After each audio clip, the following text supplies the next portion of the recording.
I always dreamed of exploring the deep blue, to feel weightless and free beneath the waves. When I finally learned to dive, the cold waters of England left me disappointed. So I traveled to Egypt, to the Red Sea, a world of color and light. Everything seemed perfect, until that one dive. My instructor signaled for me to follow him down. The water was warm, clear, and I felt safe. But when I looked at my depth gauge, I froze. 40 meters. I hadn't realized we had gone that deep. At that depth, the pressure on your body is almost 5 times greater than at the surface. Nitrogen builds up in your blood, your mind slows down, and a single wrong move can cost your life. Fear hit me like a wave. My breathing quickened, my chest tightened, my heart started pounding so loud I could hear it echo inside my mask. I looked around. My instructor was gone. I was completely alone. The panic took over. My body screamed to swim upward, to escape, but my mind whispered a deadlier truth. If I shoot up to the surface, I could die. Rapid ascent causes a deadly condition called decompression sickness, when nitrogen bubbles form inside your body, attacking your lungs, your brain, even your heart. But staying there in the dark silence, gasping for air, meant another kind of death. Every breath I took grew faster, shallower. I was wasting my oxygen. I knew that if I didn't calm down, I'd soon run out completely. It was a perfect trap. I couldn't go up, and I couldn't stay down. I was caught between fear and death. My hands shook, my vision blurred, and the pressure felt like it was crushing my chest.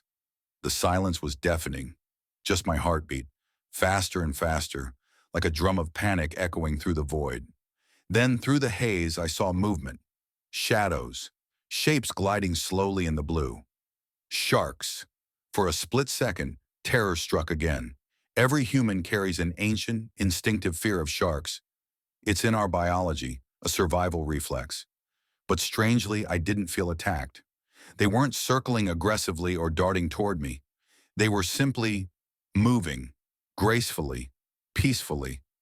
Their bodies swayed with the rhythm of the current, slow and controlled. I later realized one reason they didn't see me as prey was my position.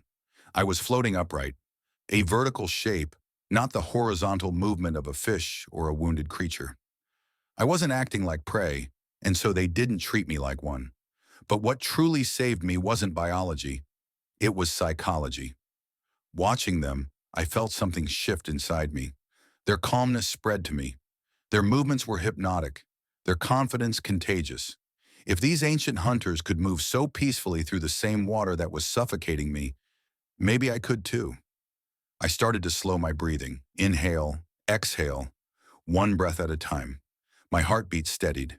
The chaos in my head began to fade. I wasn't fighting anymore. I was flowing. I turned slowly, watching the sharks drift by like silent guardians of the deep.